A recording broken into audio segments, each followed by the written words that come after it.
Good morning friend, कैसे हैं आप लोग। आई होप सब बेटर होंगे।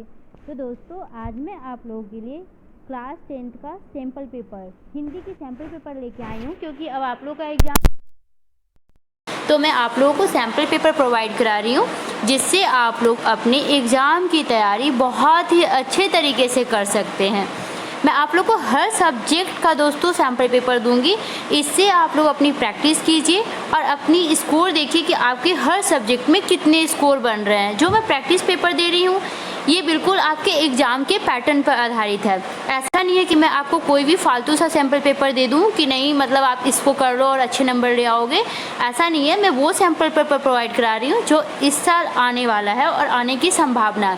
पैटर्न बिल्कुल सेम चलेगा दोस्तों। तो आप लोग इस सैम्पल पेपर को 2 से 3 बार सॉल्व करो, ठीक है। देखो कि क्या स्कोरिंग हो रहा है। आज मैं आप लोगों को क्वेश्चन प्रोवाइड कराऊंगी।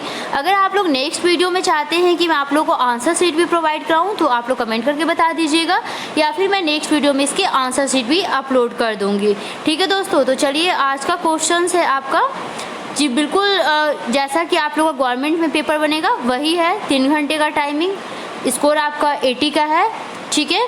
और ये जो आपका मैं करा रही हूँ हिंदी ए, जिनका कोर्स ए है उन लोगों के लिए, कोर्स बी वाले स्टूडेंट के लिए भी मैं अलग से अपलोड क्वेश्चन कर दूँगी। देखिए, सबसे पहले आप लोग का जो एग्ज़ाम में आने वाला है अपठित गद्यांश आने वाला है, जो कि आपके 5 मार्क्स के आते हैं दोस्तों। आपको एक मतलब की स्टोरी दे दी जाएगी और उससे क्वेश्चंस पूछा जाएगा। जैसे देखिए कि इसमें दिया गया है, आप लोग का क्वेश्चन 1 है, नीचे 2 गद्यांश दिए गए हैं, किसी एक गद्यांश को ध्यानपूर्वक पढ़िए और उस पर आधारित प्रश्नों के उत्तर दीजिए। गद्यांश 1 है, यदि आप इस गद्यांश का चयन करते हैं तो कृपया उत्तर पुस्तिका में लिखें कि आप प्रश्न संख्या 1 में दिए गए गद्यांश 1 पर आधारित प्रश्नों के उत्तर लिख रहे हैं, ठीक है।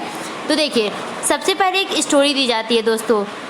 साहित्य उन्नति के साधनों में पुस्तकालयों का स्थान अत्यंत महत्वपूर्ण है। इनके द्वारा साहित्य के जीवन की रक्षा, पुष्टि और अभिवृद्धि होती है। पुस्तकालय सभ्यता के इतिहास का जीता जागता गवाह है। इसी के बल पर वर्तमान भारत को अपने अतीत गौरव पर गर्व है। पुस्तकालय भारत के लिए कोई नई वस्तु नहीं है। लिपि के आविष्कार से आज तक लोग निरंतर पुस्तकों का संग्रह करते रहे। पहले देवालय, विद्यालय, निपालय इन संग्रहों के प्रमुख स्थान होते थे। इनके अतिरिक्त विद्वजनों के अपने निजी पुस्तकालय भी होते थे। मुद्रण कला के आविष्कार से पूर्व पुस्तकों का संग्रह आज की तरह सरल बात न थी। आजकल साधारण स्थिति के पुस्तकालय में जितनी संपत्ति लगती है उतनी दिनों कभी कभी एक एक पुस्तक की तैयारी में लग जाया करती थी। भारत के पुस्तकालय संग्रह संसार भर में अपना सानी नहीं रखते थे। प्राचीन काल से मुगल सम्राटों के समय तक यही स्थिति रही है। चीन, फ्रांस प्रभृति सुदूर स्थिति देशों के झुंड विद्यानुरागी लंबी यात्राएं करके भारत आया करते थे। तो इस तरह आपको स्टोरी दी जाएगी। अब इसमें पूछा गया है कि ऊपर के गद्यांश का उचित शीर्षक क्या हो सकता है। पुस्तकालय और भारत, विद्यानुरागी की लंबी यात्राएं, निजी पुस्तकालय, देवालय और पुस्तकालय। दोस्तों, मैं आंसर बिल्कुल भी नहीं बताऊंगी क्योंकि मैं प्रैक्टिस पेपर डाल रही हूँ, प्रैक्टिस पेपर आप लोगों के साथ डिस्कस कर रही हूँ। अगर मैं आपको आंसर बता दूंगी तो आपको फिर आप खुद से नहीं कर पाओगे जज। पहले आप लोग खुद से सॉल्व कीजिए और मैं इसके 2 या 3 दिन बाद इसका मैं आंसर शीट भी अपलोड कर दूंगी। फिर आप लोग मैच कर लीजिएगा कि आपके कितने स्कोर बन रहे हैं। पहले तो आप लोग खुद से ट्राई करो। सेकेंड क्वेश्चन है दोस्तों, पुस्तकालय के कारण भारत को क्या गौरव प्राप्त था। भारत में बहुत से पुस्तकालय थे। भारत के पुस्तकालय बहुत महंगे थे। चीन, फ्रांस जैसे सुदूरवर्ती देशों से विद्यानुरागी भारत आया करते थे। यहाँ पुस्तकों का संग्रह बहुत कठिन था। थर्ड क्वेश्चन है, पुराने समय में पुस्तकालयों पर बहुत अधिक व्यय क्यों होता था। जैसे ऑप्शन 1 है, मुद्रण कला की व्यवस्था नहीं थी, लेखकों की कमी थी, कागज़ बहुत महंगे थे और पढ़ने वाले छात्रों की कमी थी। क्वेश्चन 4 है दोस्तों, साहित्य की उन्नति का सबसे महत्वपूर्ण साधन क्या है। प्रधानमंत्री, शिक्षा मंत्री, पुस्तकालय या लेखक। नेक्स्ट क्वेश्चन है, पुस्तकालयों का प्रारंभ कब से हुआ।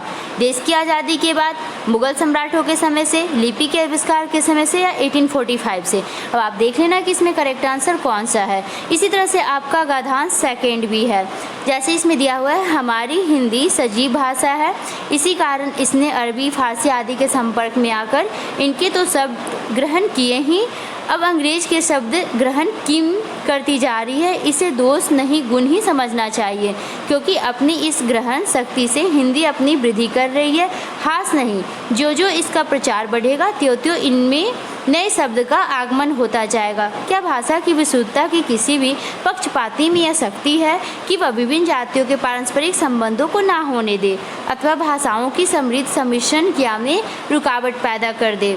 यह कभी संभव नहीं। हमें तो केवल इस बात का ध्यान रखना चाहिए कि इस सम्मिश्रण के कारण हमारी भाषा अपने स्वरूप को तो नहीं नष्ट कर रही, कहीं अन्य भाषाओं के बेमेल शब्दों के मिश्रण से अपना रूप तो विकृत नहीं कर रही।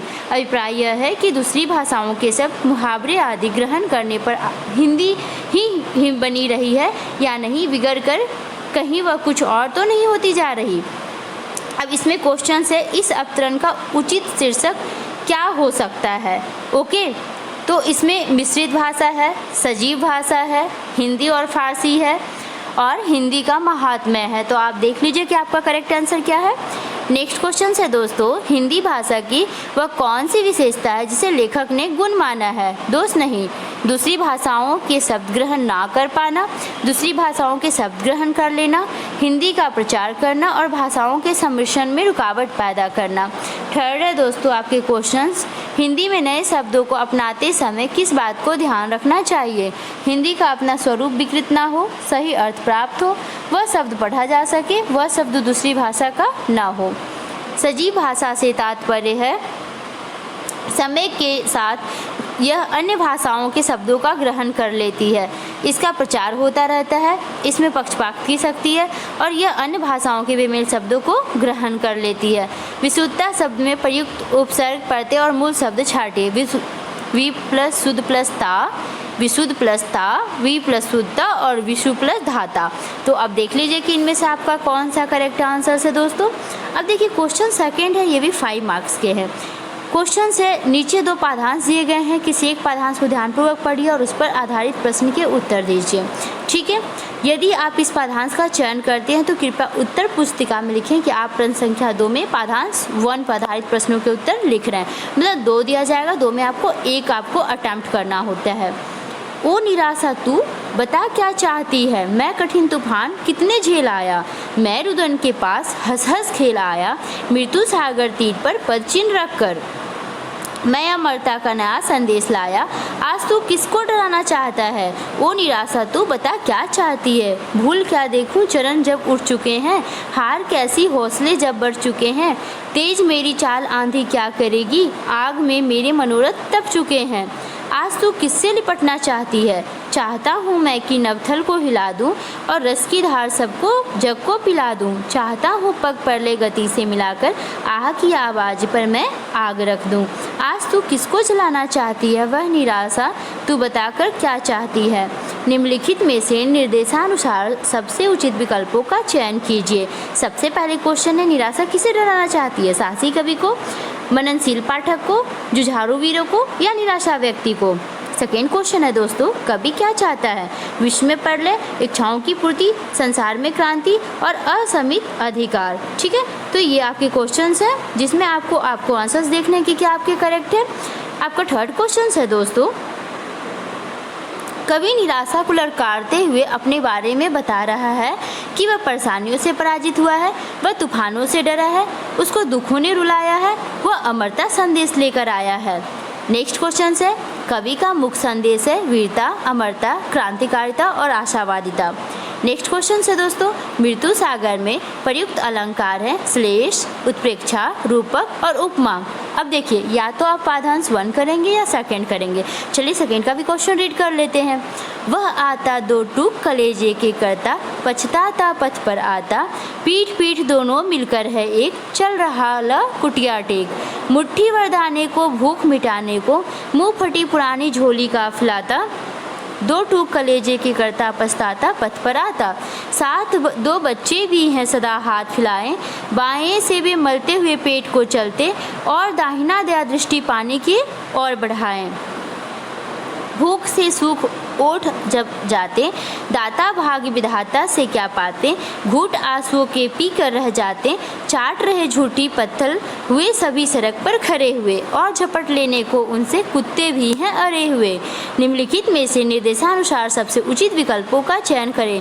कलेजे के दो टुक करने का आशय क्या है? हृदय व्याकुल करना, कलेजे के टुकड़े टुकड़े कर देना, दिल तोड़ देना, या दो टुक उत्तर देना। ओके, आपको खुद से इसके आंसर्स बताने हैं, क्योंकि मैं नेक्स्ट वीडियो में इसके सारे आंसर्स बताऊंगी। अभी आप पहले खुद से ट्राई करें कि आपके कितने स्कोर बन रहे हैं, और जो भी आपके स्कोर बन रहे हैं कमेंट करके नीचे मुझे बता सकते हैं कि किस स्टूडेंट के कितने स्कोर बने हैं। ओके दोस्तों, चलिए नेक्स्ट क्वेश्चन से दोस्तों। भूख मिटाने के लिए भिखारी पाना चाहता है बचा खुचा भोजन, भरपेट भोजन, मुट्ठी भर दाने, या स्वादिष्ट भोजन। ओके, नेक्स्ट क्वेश्चन है, भूख से ओट सूख जाने पर भिखारी के लिए एकमात्र उपाय है रह जाना, पानी पी लेना, आंसू के घूंट पीकर रह जाना, या जूठी पत्तल चाटना। पेट पीठ दोनों मिलकर एक का आशय है। पेट और पीठ एक जैसा दिखना, पेट कमज़ोर हो जाना, भूख से खाली पेट का पीठ से चिपक जाना, या पेट पीठ एक हो जाना। कवि द्वारा भिखारी और कुत्तों के बीच प्रतिद्वंद्विता की और संकेत करने का उद्देश्य है भीख ना देने वाले पर गुस्सा दिखाना, एक दूसरे को नीचा दिखाना, सामाजिक क्षमता प्रबंध करना, और दोनों की समानता दर्शाना।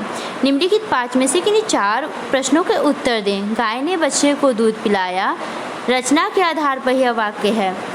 ओके, तो रचना वाले भी क्वेश्चन आएंगे, जैसे कि मिश्र वाक्य, सरल वाक्य, संयुक्त वाक्य और साधारण वाक्य। तो दोस्तों इसमें आपको करेक्ट आंसर ढूंढने हैं कि आपके करेक्ट आंसर क्या है।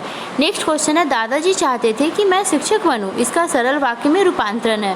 दादाजी शिक्षक बनाना चाहते थे, मैं चाहता हूं दादाजी शिक्षक बन जाएं, दादाजी मुझे शिक्षक बनाना चाहते हैं, या दादाजी मुझे शिक्षक बनाना चाहते हैं। आश्रित उपवाक्य के भेद बताइए। जो आदमी खेत जोतता है वह किसान होता है। संज्ञा उपवाक्य, विशेषण उपवाक्य, क्रिया विशेषण उपवाक्य, या उनमें से कोई नहीं।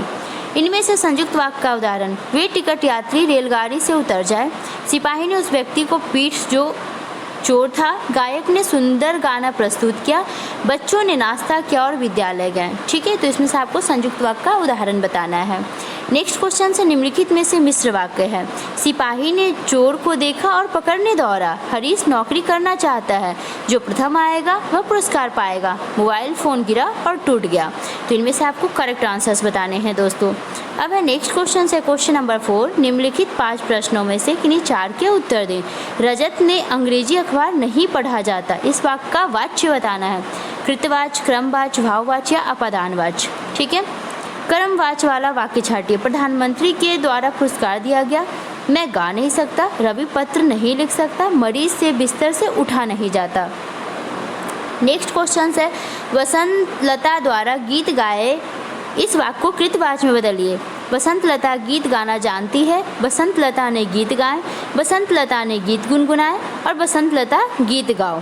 भाववाच्य का उचित विकल्प कौन सा है? बच्चे ने बंदर को मारा, यह किताब गुरुजी ने दिया था, गोविंद आम बेचता है, या मोहन से बैठा नहीं जाता। नेक्स्ट क्वेश्चन है दोस्तों, उनके पास कौन बोल सकेगा? भाववाच्य में बदलना है। उनके सामने कोई नहीं बोलता, कोई उनके सामने बोलो। उनके सामने किससे बोला जा सकेगा? कौन उसके सामने बोलेगा? तो दोस्तों ये आपके क्वेश्चंस हैं। इसके अलावा नेक्स्ट जो क्वेश्चन है, क्वेश्चन नंबर 5, वो है दोस्तों, निम्नलिखित 5 में से किन्हीं 4 के उत्तर देने हैं। रेखांकित पद का पद परिचय। शहर में ऊंचे मकान है। जातिवाचक संज्ञा, पुल्लिंग, बहुवचन, अधिकरण कारक। और दोस्तों मैं बार बार रिपीट कर रही हूँ, बिल्कुल आपके इस साल के पैटर्न के हिसाब से मैं प्रैक्टिस पेपर दे रही हूँ। आप लोग इसको नज़रअंदाज मत कीजिएगा, बेशक से 3-4 बार सॉल्व कीजिए, और मैं जल्दी ही आपको आंसर शीट भी अपलोड कर दूँगी, और आप लोग अपनी बताइएगा कमेंट करके कि कितने किसके सही गए हैं। ओके, ऑनेस्टली अगर इससे कर लेना तो आपके 80 में से 75 मार्क्स भी आ सकते हैं, टू बी ऑनेस्ट। ठीक है, तो इस पेपर को आप लोग प्रॉपर तरीके से कीजिए। देखिए क्वेश्चन है, शहर में ऊंचे मकान है। जातिवाचक संज्ञा है, पुल्लिंग है, बहुवचन है, अधिकरण कारक है। सेकेंड है व्यक्तिवाचक संज्ञा, पुल्लिंग, बहुवचन, अधिकरण कारक। समूहवाचक संज्ञा स्त्रीलिंग, एकवचन, कर्ता कारक। क्रिया विशेषण पुल्लिंग, एकवचन और अधिकरण कारक। मैं प्रतिदिन स्नान करता हूँ। अब मैं क्या है? व्यक्तिवाचक संज्ञा एकवचन पुल्लिंग, समूहवाचक संज्ञा बहुवचन स्त्रीलिंग, पुरुषवाचक सर्वनाम कर्ता कारक एकवचन पुल्लिंग या विशेषण कर्ता कारक बहुवचन स्त्रीलिंग। ठीक है, नेक्स्ट क्वेश्चन है दोस्तों आपके, कुछ लोग बातें कर रहे थे। अब बातें कर रहे थे इसमें क्या है? संक्रामक क्रिया, वर्तमान काल एकवचन, अक्रमक क्रिया, भूतकाल बहुवचन पुल्लिंग, करण कारक बहुवचन वर्तमान काल विशेषण, अधिकरण कारक भूतकाल बहुवचन स्त्रीलिंग। सविता ने सिमरन को पुस्तक दी। व्यक्तिवाचक संज्ञा एकवचन वर्तमान काल, संक्रामक क्रिया बहुवचन वर्तमान काल जातिवाचक, संक्रामक क्रिया भूतकाल एकवचन स्त्रीलिंग, अक्रमक क्रिया वर्तमान काल बहुवचन व्यक्तिवाचक। अब नेक्स्ट क्वेश्चन है दोस्तों, हिमालय संसार का सबसे ऊंचा पर्वत है। तो इसमें हिमालय क्या है? जातिवाचक संज्ञा एकवचन स्त्रीलिंग या व्यक्तिवाचक संज्ञा स्त्रीलिंग बहुवचन, या सर्वनाम एकवचन पुल्लिंग या व्यक्तिवाचक संज्ञा एकवचन पुल्लिंग, ये आपको बताने हैं। नेक्स्ट क्वेश्चन है 5 में से 4 का ही आंसर्स देना है। किस रस का स्थायी भाव उत्साह है? वेरी इंपॉर्टेंट, ये सारा एकदम बिल्कुल एग्जाम के पैटर्न पे चल रहा है दोस्तों, ध्यान दीजिएगा, इस चीज़ को इग्नोर मत कीजिएगा। ज़्यादा प्रैक्टिस करनी है इन क्वेश्चनों को। अगर आपको 80 में से 75 नंबर फिक्स करने ना, तो 80 में से 80 भी आ सकता है। बट मैं 5 नंबर मान लीजिए कहीं भी लिटरेचर पार्ट में गलत हो जाए, कुछ मात्राएं में मिस्टेक्स हो जाएं, तो 5 नंबर मैं सिर्फ उसकी डायरेक्ट बता रही हूँ। अभी मैं इस पे रिलेटेड और भी आपको मैं हिंदी का, इंग्लिश का, मैथ्स का, साइंस का, SST का सारे सब्जेक्ट का मैं प्रोवाइड कराने वाली हूँ। ओके, तो बस आप लोग को ऑनेस्टली अपनी प्रैक्टिस कंटिन्यू रखना है। देखिए क्वेश्चन है, करुण का स्थायी भाव क्रोध, शोक, रति, भय। चींटी चढ़ी पहाड़ पे मरने के वास्ते, नीचे खड़े कोहली कैच लेने के वास्ते। उपयुक्त पंक्ति में कौन सा रस है? भयानक, शांत, हास्य और करुण रस। संयोग और वियोग किस रस के 2 भेद हैं? अद्भुत, श्रृंगार और वात्सल। तो ये सारी चीज़ें आपको बतानी है कि इनमें से कौन सा आपका करेक्ट आंसर है। नेक्स्ट क्वेश्चन है दोस्तों, क्रोध के कारण किस रस की निष्पत्ति होती है? ओके, निष्पत्ति होती है रोध रस, भयानक रस, विवश रस या वीर रस। ओके, अब क्वेश्चन 7 है दोस्तों कि दिए गए गाथांश को पढ़कर प्रश्नों के उत्तर के लिए सबसे उचित विकल्प को चुनें। अब देखिए ध्यान दीजिए कि क्या है, पान वाले के लिए यह एक मज़ेदार बात थी, ठीक है, लेकिन हालदार साहब के लिए चकित और द्रवित करने वाली। यानी वह ठीक ही सोच रहे थे कि मूर्ति के नीचे लिखा मूर्तिकार मास्टर मोतीलाल वाकई कस्बे का अध्यापक था। बेचारे ने महीने भर में मूर्ति बनाकर पटक देने का वादा कर दिया होगा, बना भी ली होगी, लेकिन पत्थर पर पारदर्शी चश्मा कैसे बनाया जाए, कांच वाला यह तय नहीं कर पाया होगा, या कोशिश की होगी और असफल रहा होगा, या बनाते बनाते कुछ और बारीकी के चक्कर में चश्मा टूट गया होगा, या पत्थर का चश्मा अलग से बनाकर फिट किया गया होगा और वह निकल गया होगा। उफ, हालदार साहब को यह सब कुछ बड़ा विचित्र और कौतुक भर लग रहा था। इन्हीं ख्यालों में खोए खोए पान के पैसे चुकाकर चश्मे वाले की देशभक्ति के समक्ष नतमस्तक होते हुए वह जीप की तरफ चले। फिर रुके, पीछे मुड़े और पान वाले के पास जाकर पूछा, क्या कैप्टन चश्मे वाला नेताजी का साथी है या आज़ाद हिंद फौज का भूतपूर्व सिपाही? अब देखिए क्वेश्चंस क्या इससे बन रहे। मूर्तिकार मोतीलाल वाकई में कौन था? किसान, अध्यापक, चित्रकार या इनमें से कोई नहीं? आपको इनमें से करेक्ट आंसर बताने हैं दोस्तों। मूर्तिकार ने नेताजी का कैसा चश्मा बनाया था? पत्थर का पारदर्शी चश्मा, कांच वाला चश्मा, सरकंडे का चश्मा या इनमें से कोई नहीं? ठीक है, फिर थर्ड है, किस चक्कर में चश्मा टूट गया होगा? चश्मा बनाते बनाते टूट गया होगा, कांच टूट गया होगा, अलग से बनाने का प्रयास किया होगा, या कुछ और बारीकी के चक्कर में चश्मा टूट गया होगा? क्या कैप्टन चश्मे वाला नेताजी का साथी है या आज़ाद हिंद फौज का भूतपूर्व सिपाही? यह प्रश्न किसने किससे पूछा? पान वाले ने हालदार साहब से, हालदार साहब ने पान वाले से, ड्राइवर ने हालदार साहब से, या मास्टर मोतीलाल ने पान वाले से? ओके, नेक्स्ट क्वेश्चन है दोस्तों, किसकी देशभक्ति के समक्ष नतमस्तक होते हुए हालदार साहब जीप की ओर चले? नेताजी सुभाष चंद्र बोस की, पान वाले की, कैप्टन चश्मे वाले की या मास्टर मोतीलाल की? क्वेश्चन 8 है, निम्नलिखित प्रश्नों का सही विकल्प चुनकर लिखिए। लखनवी अंदाज पाठ में नवाब साहब ने कहाँ से चाकू निकाला? कुर्ते से, बैग से, जेब से, थैले में से? नेक्स्ट क्वेश्चन है, फादर कामिले बुल्के अपने देश को छोड़कर भारत में रहने लगे थे, वे किस देश के मूल निवासी थे? ओके, इंग्लैंड के, पोलैंड के, बेल्जियम के या बुल्गारिया के? नेक्स्ट क्वेश्चन है, निम्नलिखित पाठांश को पढ़कर प्रश्नों के उत्तर के लिए सही विकल्प का चयन करें। उधो तुम हो अति वरभागी, अपरस रहत स्नेह तंगा ते नाहिन मन अनुरागी, पुरीन पात रहत जल भीतर तारस देहना दागी, जोजल मोहे तेल की गागरी बुंदना ताको लागी, प्रीति नदी में पाऊ न बेरियां, दृष्टि नाव रूप परागी, सूरदास अबला हम भोरी, गुड़ चाटी जो पाखी। ओके, उद्धव को कौन वरभागी कह रहा? कृष्ण, गोपियां, सूरदास या उद्धव का मित्र? आपको इनमें से करेक्ट आंसर्स बताने हैं। सेकेंड है, कमल के पत्ते और तेल की गागर से किसकी तुलना की गई है? कृष्ण की, गोपियों की, उद्धव की या सूरदास की? भोली भाली गोपियों ने अपनी तुलना किससे की है? तेल की गागर से, गुड़ में फंसी चींटी से, या कमल के पत्ते से, या कृष्ण से? प्रीति नदी में कौन सा अलंकार है? उपमा, अनुप्रास, रूपक और उत्प्रेक्षा। उपयुक्त पद में कौन सी भाषा प्रयुक्त है? अवधी, ब्रज, खड़ी या भोजपुरी? निम्नलिखित में से निर्देशानुसार उचित विकल्पों का चयन कीजिए। उत्साह कविता में कवि निराला जी ने किसे काले घुंघरैले बालों जैसे सुंदर कहा है? बिजली को, छोटे बच्चे को, बादल को या हवा को? परशुराम के अनुसार जिसने शिव धनुष तोड़ा है वह मेरा शत्रु है। विश्वामित्र के समान, लक्ष्मण के समान, सहस्त्रबाहु के समान या ऋषि वशिष्ठ के समान? ठीक है दोस्तों, तो ये आपके सारे इम्पॉर्टेंट क्वेश्चंस है। अब हम लोग को जो क्वेश्चंस है वो है क्वेश्चन आंसर्स, ठीक है, जो आपके लिटरेचर पार्ट से आते हैं। देखिए, इनमें बोला गया है कि आपको 25 से 30 शब्दों में आपको आंसर्स देने हैं। क्वेश्चंस है, पुत्र वधू की ऐसी कौन सी इच्छा थी जिसे बाल गोविंद भागवत ने पूरा नहीं होने दिया? कारण स्पष्ट कीजिए। ओके, नेक्स्ट क्वेश्चंस है, नेताजी का चश्मा पाठ के आधार पर स्पष्ट कीजिए कि महत्व मूर्ति के रूप या कद का नहीं बल्कि उस भावना का है जो मूर्ति के साथ जुड़ी है। लखनऊ स्टेशन पर खीरा बेचने वाले खीरे के साथ क्या क्या देते हैं? फादर बुल्के की मृत्यु कैसी हुई थी और उनके अंतिम संस्कार के समय कौन कौन उपस्थित थे? अब नेक्स्ट है, 60 से 70 शब्द में आपको देने हैं आंसर्स। गोपियों ने यह क्यों कहा कि हरि अब राजनीति पढ़ाए हैं? क्या राजनीति पर उनका यह कटाक्ष आज की राजनीति पर भी नजर आता है? राजा जनक की सभा में लक्ष्मण ने किस मुनि को चुनौती दी और क्यों? कन्यादान कविता में माँ ने अपनी बेटी को क्या क्या सीख दी? क्या वह सीख आज भी उचित है? नेक्स्ट क्वेश्चन है दोस्तों, 40 से 50 शब्दों में देना है सिर्फ 2 प्रश्न का, मतलब 3 प्रश्न जिसमें से आपको 2 को ही जवाब देने हैं। माता का आंचल पाठ में बच्चों की जो दुनिया रची है वह आपके बचपन की दुनिया से किस तरह भिन्न है? सेकेंड क्वेश्चन है, सिक्किम की राजधानी गंगटोक को मेहनतकश बादशाहों का शहर क्यों कहा गया है? और एक लास्ट क्वेश्चन है, जॉर्ज परचम की लाट पर किसी भी भारतीय नेता, यहाँ तक कि भारतीय बच्चे की नाक फिट न होने की बात से लेकर किस और संकेत करना चाहते हैं? क्वेश्चन 14 है दोस्तों आपके, निम्नलिखित में से किसी एक विषय पर संकेत बिंदु के आधार पर 80 से 100 शब्दों में अनुच्छेद लिखे। जैसे मेरी पहली यात्रा, तो सबसे पहले दोस्तों इसमें यात्रा से पहले की उत्सुकता के बारे में लिखेंगे, फिर यात्रा की तैयारी हेडिंग डालेंगे और फिर प्लेटफॉर्म पर रेल का आना। ठीक है, नेक्स्ट है महानगरों में बढ़ता प्रदूषण, तो इसमें पहले भूमिका लिखना है, फिर गंभीर, फिर समस्या, फिर कारण और समाधान। आदर्श विद्यार्थी में क्या पहले हेडिंग क्या लिखेंगे? विद्यार्थी का अर्थ, मतलब क्या होता है इसका मतलब।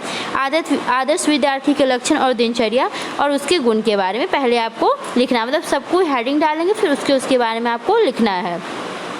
क्वेश्चन 15 है दोस्तों, आज के समाचार चैनलों की दुर्दशा को दर्शाते हुए समाचार पत्र के संपादक को 80 से 100 शब्दों में एक पत्र लिखें, या शुद्ध आचरण की अनिवार्यता को दर्शाते हुए 80 से 100 शब्दों में छोटे भाई को पत्र लिखें। जो भी टॉपिक आपको आसान लगे उसको आप चूज कर सकते हैं। नेक्स्ट है, वृक्ष लगाओ विषय पर 25 से 30 शब्दों में एक विज्ञापन आपको रेडी करना है।